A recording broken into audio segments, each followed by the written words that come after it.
Hey everyone, welcome back to another video. My name is Emma Lefebvre, and today we are going to be doing a really fun and important watercolor exercise, color mixing and color matching.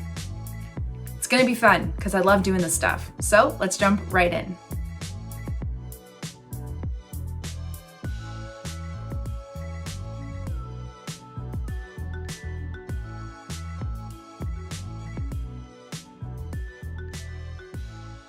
Okay, so today we're going to be doing a really fun color mixing and color matching activity.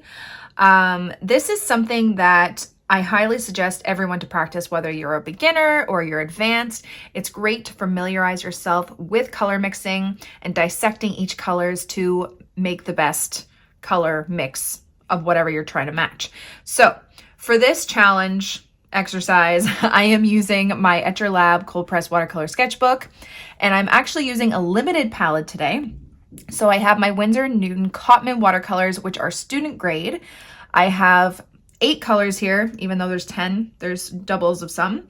So I'm using dioxazine purple, permanent rose, turquoise, ultramarine blue, sorry, my dog's barking, hooker's green dark, sap green, cadmium yellow, that's more permanent rose, cadmium red deep, and another turquoise. So these two are doubles. But those are the 8 that I suggest you start off with. If you want to start off with even less paints, if you're on a budget, I suggest you start off with these 4. So cadmium yellow, permanent rose, cadmium red deep. It's important you get deep because cadmium red on its own is very orange and you want something that's a bit more pure red, so cadmium red deep. And then I really like turquoise, but you could go for an ultramarine blue, which is a bit warmer, which you'll see in this exercise. Okay, so we have our limited palette of paint. I'm using my Craftamo brush in a size 10. It doesn't matter what brush you have, any brush will do. It is handy if you have your color wheel. If you have never made one before, you don't have access to one, I will link the video below of how to make a color wheel. It's very easy and it's super handy to have, and I use them personally all the time, even though I am not a beginner, so they're great to have on hand. Okay, so we are going to be color matching some of the colors in my Valentine's Day bouquet that I got from my husband. It is stunning. I'm not even much of a purpley person, but the tulips in this are so beautiful. Like, this is like the most gorgeous bouquet ever. And I thought it'd be fun to take some petals from this bouquet and try to color match them. Before we get into painting, I do want to show you something quickly. This is something I do throughout the video, but it's not in frame. It's a bit too hard to show everything. So I just want to show you quickly here how I make a pigment lighter. So there's going to be times where we're making our base pigment and I say we're going to make it lighter. All I do quickly and easily is put my brush in the water, run it against the side, and we have a bit of a lighter pigment. Sometimes I'll swish it around, run it against the side, and it's even lighter. Okay, so there's gonna be a few times in this video where I do that and it may seem like I'm doing it really quickly. That is how I'm doing it. Let me show you one more time. Let's grab some pink here because there is a point where I grab pink to color match the rose petal. Let's just turn this around. And we're looking at the color pink as our base color. So we start out with a very saturated pink, and then we want to make it lighter. Swish it around your cup really quickly, run it against the side, and you have a lighter pigment. If you want to go even lighter, again, more water, run it against the side of your jar, and you have an even lighter pigment, okay? So that's just a quick and easy way to make a light wash for when you're color mixing and matching. So the first one we are going to color match is this purple tulip. This tulip was sadly starting to go, so I just grabbed one of the petals. And you may think, well, just use purple. It's purple.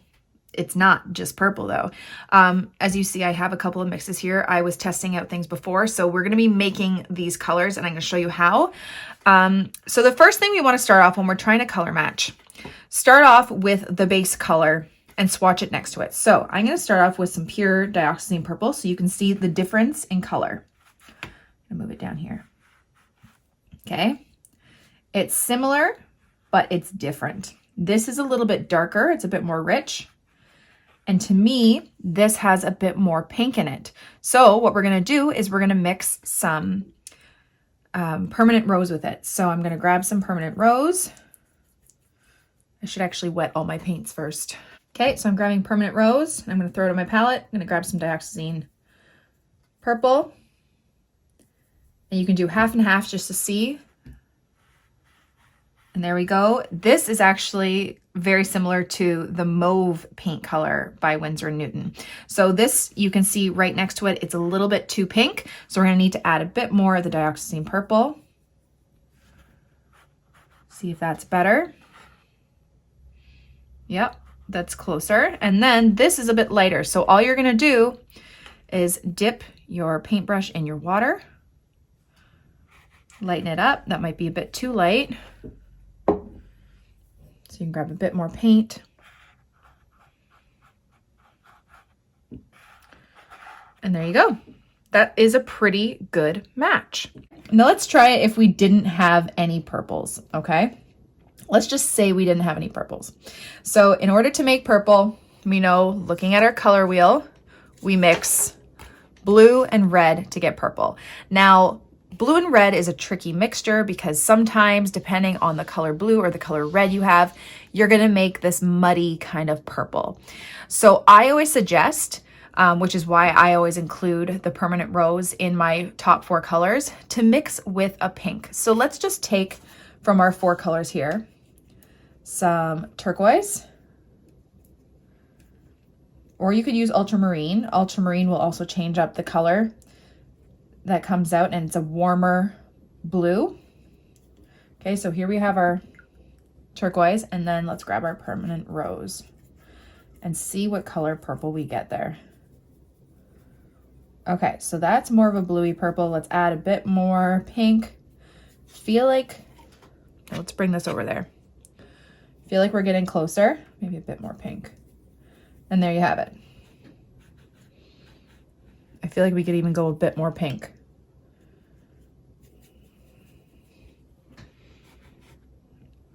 And there it is. Okay, there is our color matched purple. Not bad, right? Okay, so now that we have our purple, I think we should try and color match this blue right there, this little blue fleck, which is really cool. Okay, so I am going to start off with the blues that we have in our palette. So I have 2 blues that I use. We have turquoise and then some ultramarine blue.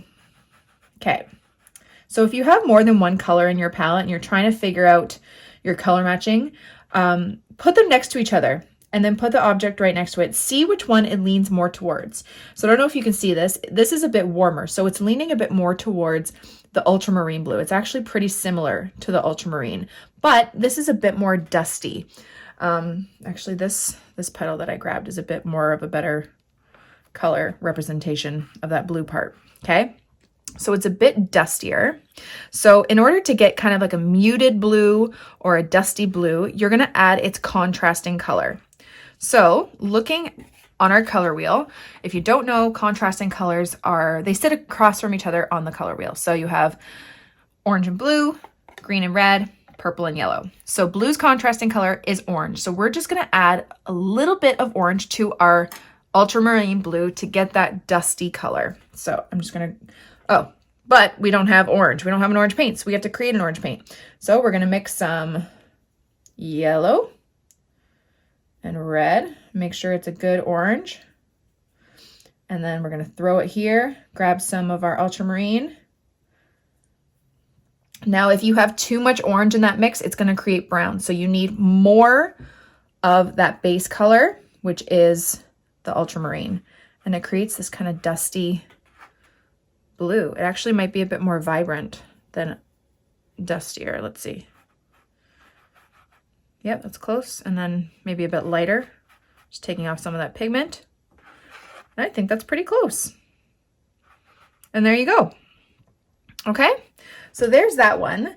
The next one we're gonna try and color match is this beautiful rose petal, which is this really, really light kind of peachy pink, okay?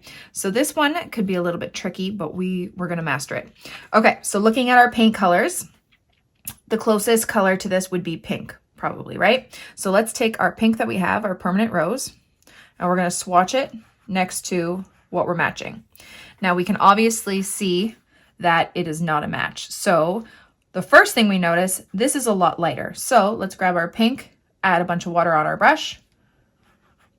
And so it's nice and watery and it's a lot lighter. Already that is more similar than the first swatch, right? But I'm noticing in this, there's a bit more of a peachy tone than a pink. So in order to get peach or an orange, we're gonna add a little bit of yellow. So let's grab our permanent rose and a little bit of yellow. Okay, let's swatch it next to it. Again, it's too dark. Let's lighten it up. I'm gonna take some of that pigment off. And that's better. I still think it's a bit too pinky. I'm gonna grab a bit more yellow. Take a bunch of that color off my brush. That might be a bit too orange. Yeah. Grab a bit more pink. Take it off my brush. And that's pretty close. Now I'm noticing that this pink is also a little bit like a dusty pink, right? It's a bit, it's not as vibrant. It has that kind of muted undertone. So in order to get a muted pink, this might be a bit too vibrant, even though this one is kind of the closest. To mute pink, we want to add its contrasting color. Pink derives from the color red. So its contrasting color would be green. So I'm going to add the tiniest bit of Hooker's green. Okay, and that just mutes that pink. Let's see. It's like the slightest little bit, but I think that did the trick. Do you see the difference? Okay, and I think we have it right there. Okay, how about this yellow? This yellow is very, very vibrant. And to be honest, it might be really hard to mix this yellow. It's closer to a lemon yellow, and this cadmium yellow is a bit too intense. So I'll just show you it next to each other. See, this has a bit more of an orangey tone to it, and this has a bit more of a limey kind of yellow to it. So in order to get this, I would just water down my paint and do it as light as possible. Okay, and even maybe, I wonder if we add a little bit of sap green, if it kind of makes it a little bit more limey. Yeah, that actually worked a lot better. A little bit of sap green, tiny, tiny bit. And there we go. There we have our rose petal. Okay, and the last one I'm gonna color match is this eucalyptus. I love eucalyptus. I love making this color. So I'm gonna show you how I do it. Wonder if I could, I'm gonna take off one of the leaves to see if we can get a better view of it. It smells amazing. Okay, so right away, we look at the color and we see kind of like a bluish, greenish, gray color. So I actually mix this color a lot, but I feel like the closest color to it is Hooker's green. So Hooker's green is a nice deep green, but it has this like cooler, bluish tone, undertone to it. Okay, I'll show you the difference between this green and sap green. Okay, sap green is more of a yellowy green, and Hooker's green dark, sorry, is more of a bluish green, which I love for mixing. So looking at it, you can tell this is already darker. It leans more towards the Hooker's green than the sap green. So we're not gonna use sap green. Okay, so to get this color, we want to make it a bit dusty, but also add that little bit of bluish tint to it. So think of a color that has this contrasting color to green, which is red, a color that has red in it, and a color that has a bit more of a blue in it. Purple, okay? Do you see how I kind of dissected that there? You want to add its contrasting color to get that dustiness, but also a bit more of the bluey tone as well. So the perfect mix would be purple. So let's put some Hooker's green. This is probably my favorite mix. And then a little bit of dioxazine purple. Okay. Now, as you can see, it's already making it darker. Let's try. Okay, it makes a darker green and it's pretty close. Okay, that's actually pretty close right there. You can make it a bit darker by adding a bit more purple. Try not to add too much more purple. Half and half of this is gonna make it gray because it kind of has all of the primary colors in one. You get the red and the blue from the purple, and the green you get the yellow and blue. So it kind of balances it out and makes a gray. So add a bit. See, there's a gray there. Actually, that might be more it. It's a bit more grayish green. There's undertones of this green in there, but then there's this gray color in there. And then if you wanted to lighten it up, you could always make it nice and light. And then the back of this is a bit more of that green, so you could add a bit more green of however you want to kind of go with this color. Okay, so that's how you make that. And quickly, I just want to show you why this mixture would not work with a sap green or mauve purple, okay? So mauve purple is the purple we made where we had the pink and the purple, right? Now this mauve is gonna have pink, which is kind of, like I said, has the undertone of red in it, right? And then if we add sap green's undertone is yellow. We discussed that this one is a bit more on the blue side, this one is a bit more on the yellow side. So when you have a purple that has a bit more of a red or a pink to it, mixing with its contrasting color, green, you're gonna mix a brown. Also, because this green has a bit more of a yellow into it, and yellow mixed with purple is also brown, you're gonna get a muddier color with this mixture. Let me just show you. It's not gonna be bad, and you can actually make a nice like earthy green. Let me show you. You get more of a brown. So with this one, you get more gray. This one, you get more brown because two kind of mixtures in the undertones are making brown when you mix the contrasting colors. If you wanted to just make it like more of an earthy green, you could add more green than purple, and it'll make a nice like olive green. But that's kind of why it goes that way. Let's try, just for fun, mixing some sap green with dioxazine purple. Now this may not go as badly because it's not going to have that undertone of red in it and the red mixing with the green, but it's still going to be on the brown side because purple is mixing with a very yellowy green. Okay, again, kind of gives you that olive color. Still nice and dark, and I love this color, but it's just different than the eucalyptus color that we're going for. So I hope that helped you with your color matching skills and dissecting each color. Remember, when doing this, the first thing you want to start off with is that base color. What is the base color of the object you're trying to match? The second thing is it lighter? Is it darker? Do I need to add more water or more pigment? And the last thing are, what are those undertones in the color you're trying to match? Is it more blue? Is it more yellow? Is it more red? Figure those things out, and I guarantee you'll have an easier time learning to color match and color mix. Thank you all so much for watching my video. I really hope you liked it, and I hope you learned something. Don't forget to subscribe to this channel and follow me on Instagram for even more. Have a great day, guys. Bye.